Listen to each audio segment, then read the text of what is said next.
Welcome back to Reviews with Elaine, because I have opinions. Today's opinions are going to be about His Majesty's Dragon by Naomi Novik. Okay, so I really loved this book. Not just because it has dragons, though, yeah, a lot of it's because it has dragons. Like, you put dragons in something, I'm probably gonna like it. And these are my favorite kind of dragons. They're intelligent, they're faintly inhuman in personality, they're big and dangerous, but they're also warm and cuddly. These are the dragons I like. But also, I just really like the book. His Majesty's Dragon is about a naval captain during the Napoleonic War who captures a French ship only to discover it's transporting a dragon egg. Ooh. Dragons are just an accepted part of this world. There have always been dragons in this world, and they have long been used by the world's militaries as sort of part of the military force. They're treated sort of halfway between like war elephants and sort of vaguely like ships. It's really fun. But they cannot operate solo. They must be harnessed by a human immediately upon hatching, who will be their captain for the rest of their lives, or at least the rest of the human's life. If they are not, they will go feral, and they will be useful for nothing except maybe if they can be restrained, they can be used in breeding the next generation of dragons. But that means that when the egg that Captain Lawrence has captured starts to hatch, he knows it is his duty to England to get this dragon harnessed. Now, he has him and all his officers draw lots to decide who is going to be the one to become an aviator, because none of them really want to abandon their careers in the Navy to go join this other branch of the military that they sort of look down upon. Now, he does not draw the lot, but the dragon himself, when he finally makes an appearance, doesn't seem to care. He just chooses Lawrence, and so Captain Lawrence is sort of forced to pursue this completely new life. And it's one he's not super excited for. But luckily, he also very quickly finds that the dragon, who he names Temeraire, is well worth the change in his life. So there are a couple things I want to talk about this book. The first is how impressively Novik writes believably in the Napoleonic era. Now, I will admit this is not an era I read in much, and it's not an era I know that much about. I know a lot more about Victorian and Edwardian England than about Georgian England, but it is also an era that has a very strong voice. There's an upright, uptight, but still aggressive vibe that I feel this book actually does capture really well. It is so fucking ostentatious, and I love it. Captain Lawrence feels like he could have been a background character in Pride and Prejudice. There are some elements that display rather modern sensibilities, namely there are female aviators, and there's a couple of moments of really stark reminder that class does not equal class. But it doesn't feel like it's shoehorned in. Lawrence starts with a very Georgian view of gender and class, but he learns. He also doesn't become perfect, so it feels like he's a real human that's really evolving throughout the book. And he just happens to be willing to listen and grow. And because he is our POV character, it feels like these elements fit in this world as smoothly as the stuff that is more technically period correct. The period tone also gives us a distance, which is really helpful for enjoying the fun battles without getting too emotionally distraught and wound up in the horrors of war.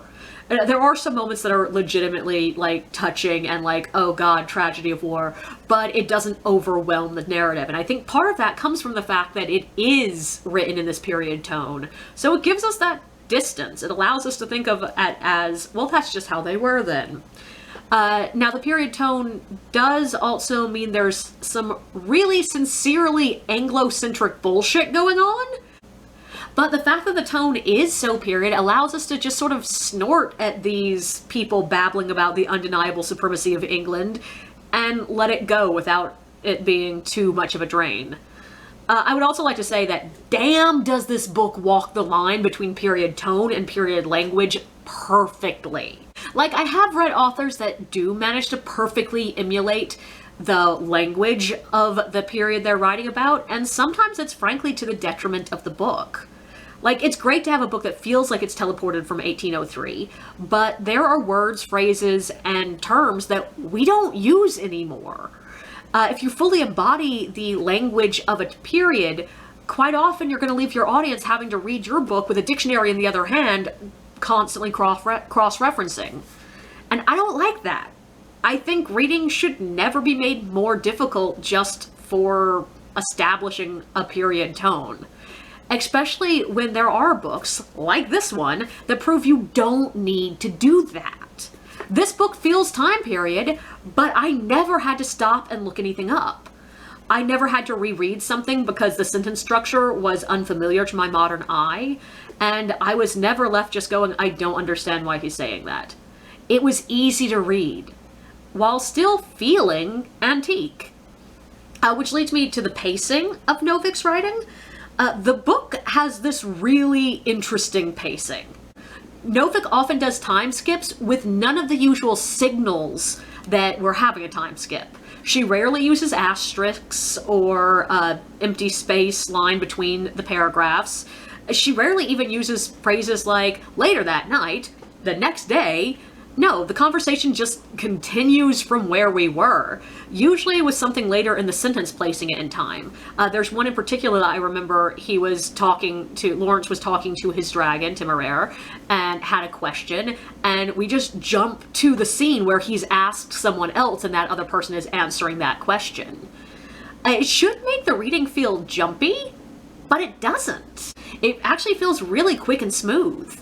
And I think this is because Novik has a perfect grasp of exactly how much of any scene we need before we can move on, and she does so with no fanfare whatsoever. It's unusual, and I will admit, I suspect this is left over from the fact that Naomi Novik was once a fan fiction writer. Incredibly short, quick, bare necessity scenes are really common to fan fiction. But in fan fiction, I will admit, it often feels rushed, unfilled, and like a bit jumpy, and it doesn't here. I only even noticed the weird structure a couple of times, and that was mainly because it was going so smoothly. One thing I will say though is this tone does actually become just a hair of a detriment in the finale. The climax gives us literally the big dramatic win, and then just cuts off. Like, seriously, it stops in what feels like the middle of a scene, and we cut to the aftermath. Now, it still does manage to give us the full story. Like, I'm not left wondering what the hell happened. But in that one moment, it did feel a little bit rushed. But I will admit, what I really loved about this book was the dragon. Specifically, Temeraire is a beautiful, powerful, fun, intelligent, and loving character. He's got this really great, like, mix of naivete and, like, hyper-intelligence. And unlike a lot of writers writing about a really intelligent creature or person, it doesn't feel like Novik is trying to show off how intelligent he is. He just is an intelligent being. And the relationship between Lawrence and Temeraire is so sweet. It is this weird, loving, platonic best friend, but also sort of father-son, sort of like commander and officer, but also just basic friendship, relationship. And it's the driving relationship of the book. And it's really nice seeing a completely platonic relationship that can be nothing but a platonic relationship because he's a dragon and Lawrence is a human. And it's the core of the novel. That's really nice. And Novik did some interesting things with her dragons in this book.